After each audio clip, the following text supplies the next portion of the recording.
Welcome to today's episode of Financial Fluency. Today I'm here with Alyson Kilday, who is the CEO of Hop and Jaunt, a creative agency based in New Orleans, and the co-founder of Damesly. Did I say that right? Yes, Damesly. Damesly. Oh, sorry. I guess I was thinking of damsel somehow looking at the word Damesly. It's a play on words from that. Okay, well tell us, why don't you tell us what Damesly is first, because I'm curious. Yeah, Damesly is a new startup. I started with a friend of mine and a business partner, Kelly Lewis, almost a year old right now. Basically, the idea is pretty simple. We both love travel. We're both entrepreneurs. And we kind of got tired of going to conferences and being one of 10,000. So we love traveling and meeting new people. So the idea was, what if we can combine learning experiences with people we want to learn with, but in awesome locations? So that's kind of the origin of Damesly. It's kind of a hybrid tour company, but really with a peer and mentor connections and kind of learning as a key component. That sounds fantastic. It reminds me of something my mom and I have talked about a few times, because she went to Pomona College and I went to Bryn Mawr, and every year both colleges plan these like travel and learn trips. And I'm always like, that sounds kind of cool to go with other alumni and then get lectures. But it's never quite worked out. It's never quite been what we wanted. It sounds like you're creating your entrepreneur version of those like college trips with professors who give you lectures. So it's like that halfway sounds like what I want, but I've never wanted enough to book one of those. I've never done it. But I always look at them with a bit of longing, like, oh, that might be nice. Like, oh, going up the Danube and seeing all these like symphony spots and stuff. But, okay, so tell us more.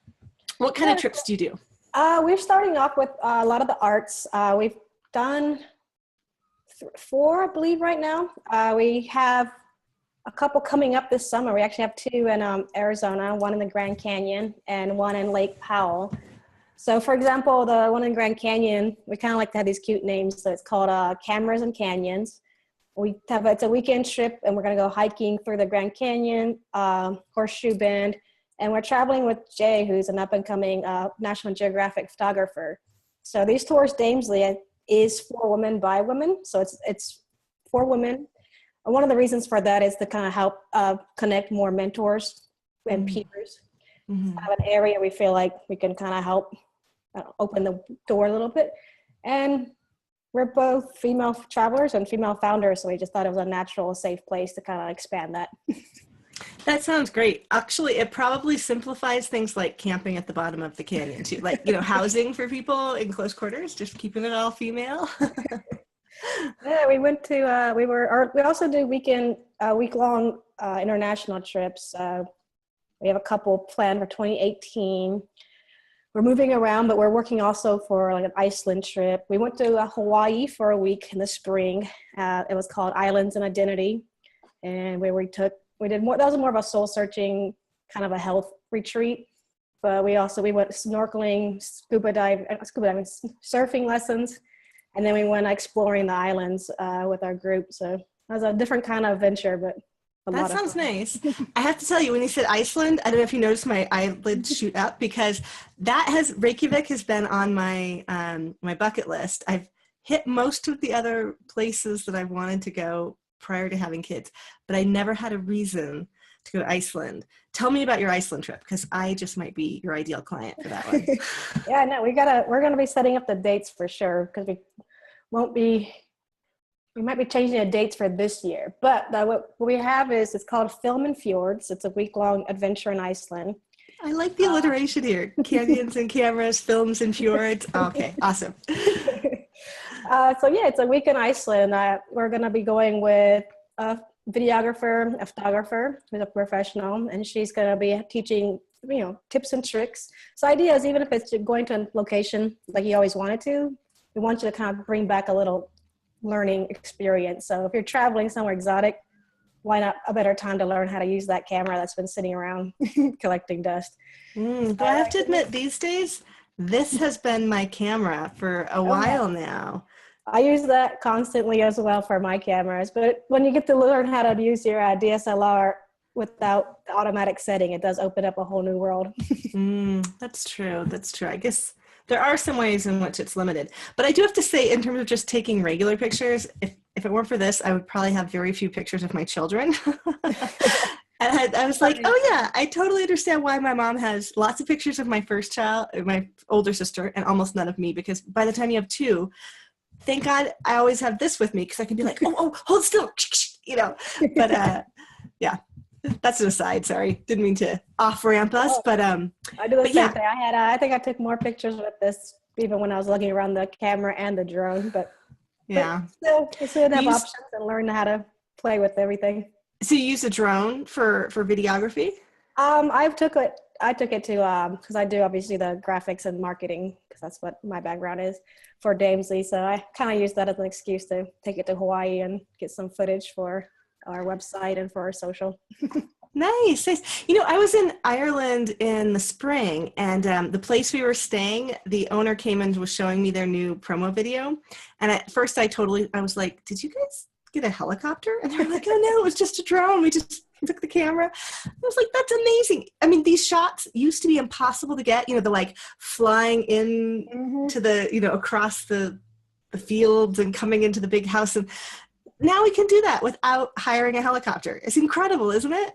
Yeah, it's one of the reasons I actually got it was for the Damesly trips, because I like to document when we go on these adventures with our dames.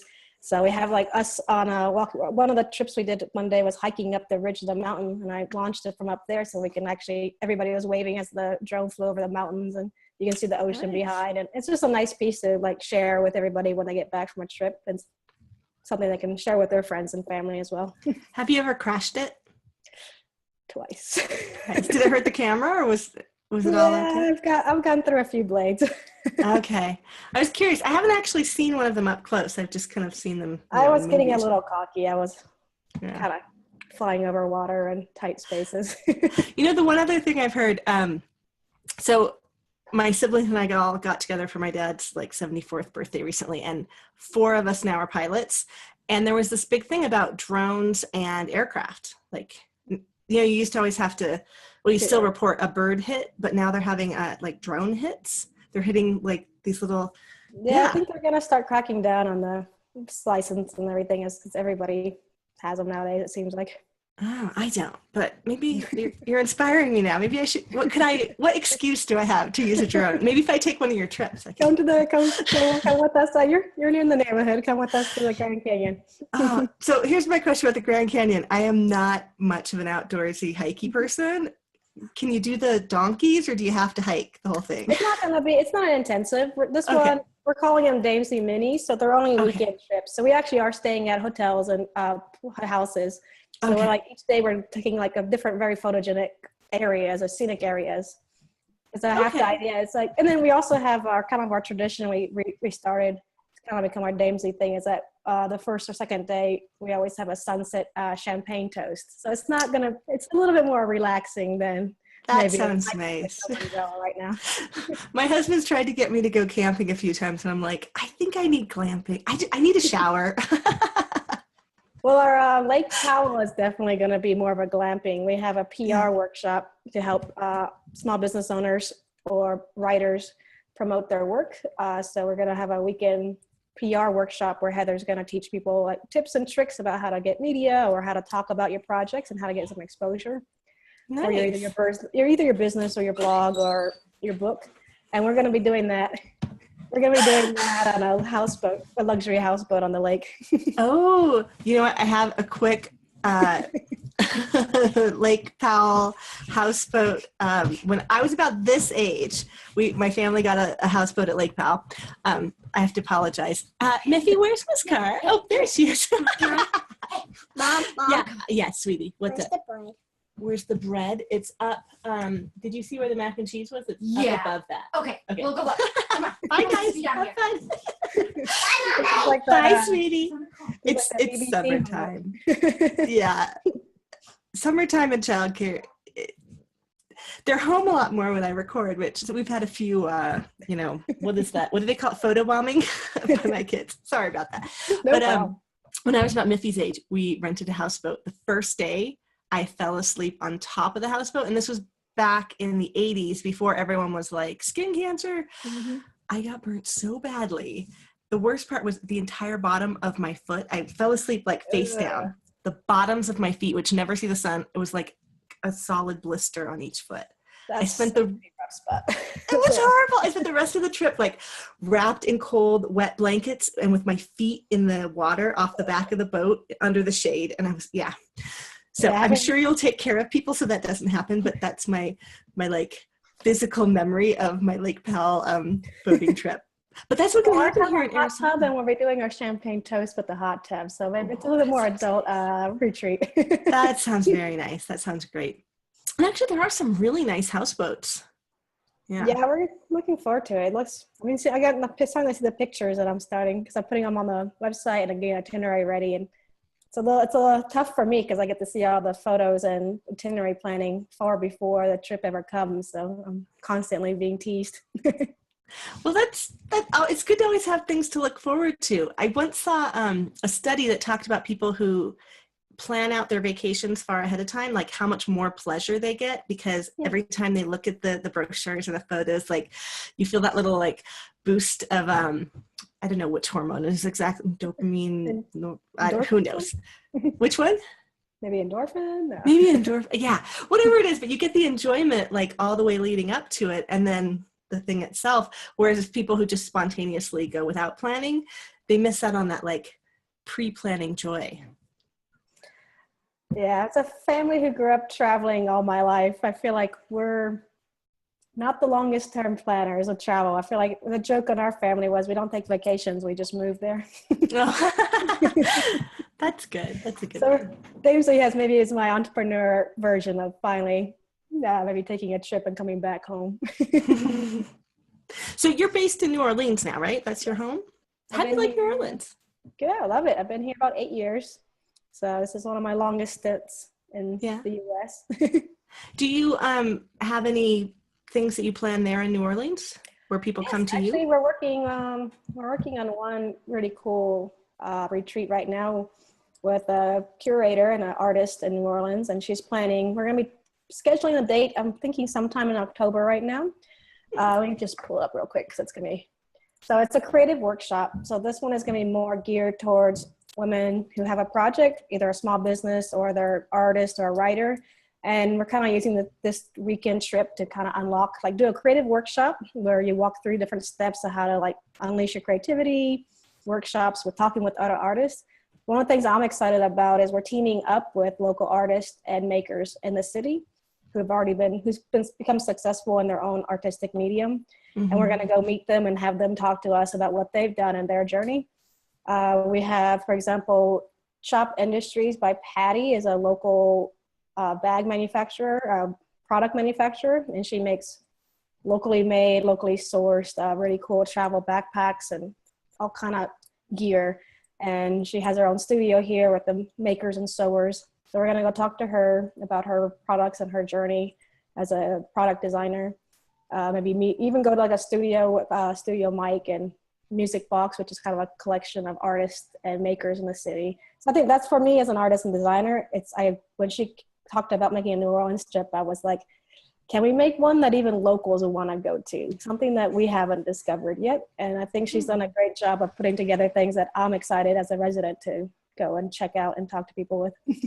That's exciting. Well, I feel like New Orleans has such a long and rich history, music and authors and all kinds of art.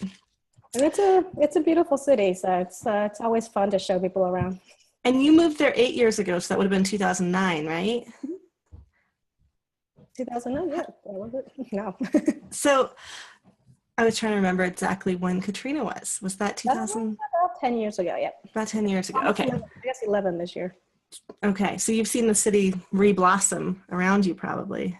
Yeah, it's changed a lot. I was in college not that far away during Katrina, so I've kind of I saw it from the outside. I was on the Mississippi coast, so I saw a lot. I was there during it, I suppose, and then not in the city, but on the Mississippi coast side, and then coming back and watching the city grow and change, and it's been interesting and it's been invigorating, and people have come back and built businesses, or they come back and try to change things, and some good, some bad. A lot of things happen in the city when it's growing like this, but overall, I mean, I call it home. Well, that's great. I love it. So you said that you were raised in a traveling family. What did your parents do? Oh man. I actually always jokingly say I need to coin this on Wikipedia, but I called them corporate gypsies. They actually, at the time, they're on sailboats, and we sailed around the world. And half the time, they were working for a corporation in some other countries. Wow, that is interesting. I have to admit, I was like, okay, is she military? Is like, Yeah, what's the with all first the question I moving? normally get is a military or missionary if it's coming Yeah, from that's American. what I was kind of like, yeah, let's see. That's really interesting. They were kind of vagabonds in there. Yeah. Well, that's Anyway, cool. we sailed to a family. I was about 4. My sister was about 2 when we arrived in Japan. And then we ended up living there for a decade. So I guess that's my hometown is Nagasaki in Japan. From there, I went to States for a split second, enough to learn all the middle school bad languages. And then back South America, Argentina, and Southeast Asia before kind of winding our way back. I went back here for university. That makes sense of why I felt like you had a bit of an accent, but I really couldn't place it at all. I was like, It's a bit muddled. my husband's a Brit. He's an expat, and we got married the month after 9/11, and we got married on a tourist visa, not a fiance visa. So they kicked him out of the country, and we spent a year doing around the world, mostly in Australia and Japan was where we ended up staying. We had to hop back and forth for my visa. His visa, he could stay in Australia and work and everything. But I kept I'd be like, okay, we'll go to New Zealand after 90 days. And then we'll go to Japan after 90 days. Because neither of us had the status we needed to stay and work anywhere. But very familiar with the 3 months, 6 months cycle. yeah, well, actually, that's why we got married so quickly. We met in 2000 and we got married in 2001 because we tried dating internationally when neither of us could work in the other one's country. It's really hard. It's frustrating. So let's see. Where were you born, did you say?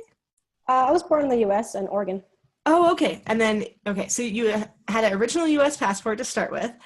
Did you get residency and passports in these other countries? No, most of the countries, because most of my parents are also American, so we want like a dual citizenship here. Okay. Yeah. So unfortunately, we only have one passport, but gotten good use out of it. I keep thinking at some point when I was pregnant with my first daughter, we had this big plan of like me going over to England and having the baby there, because obviously with an American mom, they would be American no matter what. But that way it would be easy to get the British passport. But then I had a really complicated pregnancy, and then she had special needs, and then we've just never done it. And now Brexit is going on, and I'm like, I know now you have to keep an eye on it. I know. So the passport may not be quite as worth as much to me. I like England, but I don't really want to live in England. I would love to live in the south of France or Spain or, the problem. Don't have the EU benefits anymore. I know. That's going to be tough. I was really hopeful with that last round of elections. I was like, maybe they'll decide not to do Brexit after all, but oh well. Traveling with kids though, it's a bit harder. It gets more complicated. I've done a lot less traveling since having children. You'd have to be in school, might have therapy, things like that. But Iceland trip sounds. My parents were unique creatures. They took us everywhere they went. So we were, by the time we were 18, we had lived in like a dozen countries or so. So for schooling, they just put you in local schools wherever you were and you learned the language? In Japan, I went to kindergarten, local neighborhood kindergarten, and we did English. I mean, at one point my English got so bad I could barely communicate with my parents, so I had to do homeschool for a couple of years. But 2 years of homeschool before 5th and 6th grade, I went back to the local elementary school and graduated. And the rest of the schools, I actually didn't went to Argentina where they were bilingual, trilingual, 18 different languages they speak there. So I learned Spanish there. And then I ended up having to skip high school, mostly because the US has a very interesting system where if you move from state to state and you don't have if you missed the 3 weeks of the month or something, anyway, it wasn't as easy to come back to the States and continue on. So I actually ended up skipping high school altogether and going straight to university. Wow. Well, I do sometimes wonder, I don't know, our school system here that was built in the Industrial Revolution to kind of stick people into slots for working. Sometimes I wonder how much good it's doing all of our kids if there are better options. I don't know. Sounds like you kind of like sidestep some of it. Yeah, we try to come back to the US and do the normal route, but I was in Florida for almost a year. I think I missed the last 3 weeks of this ninth grade. We went because of the hurricane season. We're on a sailboat at that time. We left. Then I went to, I think, Alabama or Mississippi, and then because I had missed that 3 weeks in one state, they wouldn't transfer. So I ended up, like 16, having the half the day in 1 year, half the day another year. It just became ridiculous. So it was just, I ended up, it was able to get a scholarship. Ironically, I had to wait 6 months to get my GED just because I was too young, but go figure. Wow, that's a really unusual life story. That's pretty exciting. And I can totally see how that would filter into doing a company like this. Well, and tell us about Hop and Jaunt too. Hop and Jaunt is actually my first company. Have a bit of and Damesly's about the fourth or fifth one right now. So original baby of the first one is Hop and Jaunt. I run that with my partner, John Clark. We've done that about 8 years. So we started it the year we came back to the States. And that's a creative agency. We're both designers, illustrators, marketers, and we like to create things. So that was our first creation, was Hop and Jaunt. We work with brands, especially a lot of times we work with a lot of startups and tech companies around here because that's kind of the scene we're in. That's kind of our bread and butter. It's our day job. And then on the side, we've created Damesly. We also have a children's book out called What the Sleepy Animals Do at the Audubon Zoo. So that was actually a little spin-off startup because we went direct and decided to self-publish and make our own publishing company and the whole 9 yards with that. And that's been doing well. It's for an indie book, it's one of the more successful books in the region here. And we have, it's one of those things you don't joke about things in the patio with creative types. We actually have a dog toy company now because last summer we thought it would be fun to try to create, a physical product. So we took some of John's illustrations that he had and we created a company called Pup Towns, in which we have little characters that are dog toys and hopefully more different kind of people toys and kids toys too. But we have like it's all New Orleans themed toys. So it's like a streetcar named Charlie and a Charles, and it squeaks and it has a Benji the beignet, a little po' boy that the dogs can hold in their mouth. Oh, that's cool. That sounds good. So I have a question about the children's book. I'm just going to jump back because you said that the dog toys are a physical company. So for children's books, I've always thought of those as something that really needs to be physical as well, more than digital, just because a lot of the e-readers aren't up for full illustrations. Yeah, so actually, is it a physical book or it's a physical book? Okay. It's actually, that was one of our things. Everybody said, why don't you go digital? Because it was about 4 or 5 years ago. We actually it was a passion project, an art project. We teamed up with 2 friends who are writers, and one of their dreams was to write a children's book. One of John's personal bucket list dreams for his artistic project was to illustrate a children's book. So we just came together in the studio and we were talking about it, and we said, let's go for it. And they wrote this beautiful story about, it's really hot in New Orleans. So in the summer, when you go to the zoo, a lot of times animals are very lethargic and sleepy. And so the book tries to answer a very age-old question of why are the animals so sleepy? And we kind of answered that in a very New Orleans style, tongue-in-cheek, where the reason they're sleepy is because at night they break out of their cages and they come out and they parade and they party and they karaoke and they make music and they kind of just have this great time at night. So that's why by the time the sun comes up, they're all tuckered out. So it's about a 40-page. That sounds like a good plot. It's about a 40-page full color book. And I have it right here. Yeah, show us. I want to see it.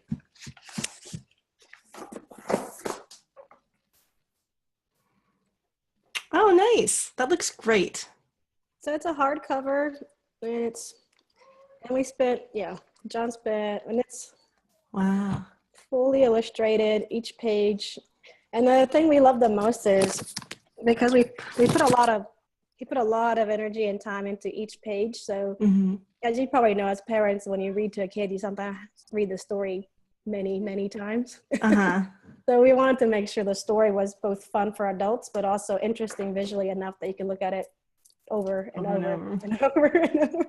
But it's we just turned 4 actually this summer, and this project has been a lot of fun because we actually have parents come up to us and say this is the first book they got their child, and now the child's 4 and they can read it with them. So that's been like, it's just getting that kind of feedback. You can't really do that with a digital, but what we wanted to create was that moment between parent and child reading together, and you can only do that, I feel like, when you can have a physical object that you're holding. Yeah, especially at bedtime, sitting in the bed together holding the book. Yeah, so we wanted to combine our artistic interests and passions, but we treated it like a startup from the beginning. So we did treat it like a complete lean startup, and we did an Indiegogo campaign. It was a year and a half of production between the 4 partners, and it was but one of the things we really wanted to do was just create that moment and make sure, even like making sure the paper was thick and that it's not as easy to tear, and just like little things like that we can make sure there's a quality product that we hope the kids would enjoy for a long time. Are you going to do any more children's books? The authors have actually come up with a couple of their own books, and I believe John has got one in his sleeve somewhere. He's hoping to find some time to come out with. Well, that sounds amazing. You guys have a lot of stuff going on. We like to keep busy. Yeah. So for the dates for you being in Arizona, I'm particularly interested in Arizona since I am here. Let's see. Is the Lake Powell or the Cameras and Canyons first? Which one? What are the dates for those? So they're actually going to be running kind of one after another because we're going to be there for the week. So let me just pull it up real quick. The first one is Cameras and Canyons. And that one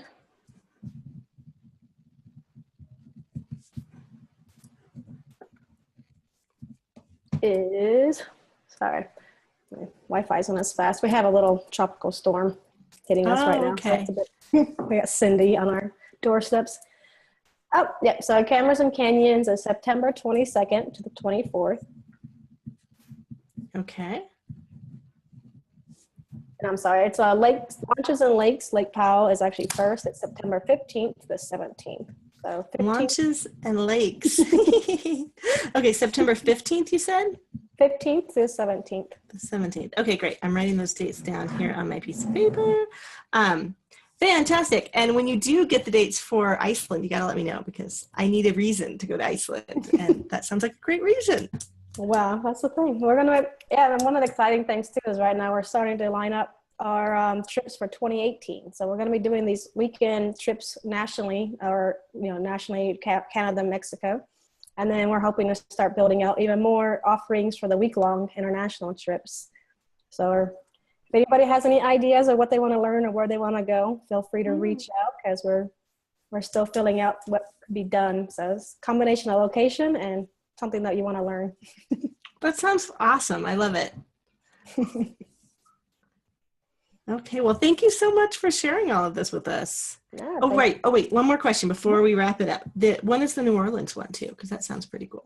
We're going to finalize the dates. It should be on our website shortly, but we're looking at October. October. Okay. All right. Cool. Well, thank you so much for joining me. You have a fascinating story and a fascinating array of businesses. And I'm so excited that you were here. Thank you. Yeah, thank you so much for having me. This was fun. Okay. Well, I'm going to keep in touch with you because I want to find out about Iceland. So I will see you around the interweb. All right. Bye. Bye.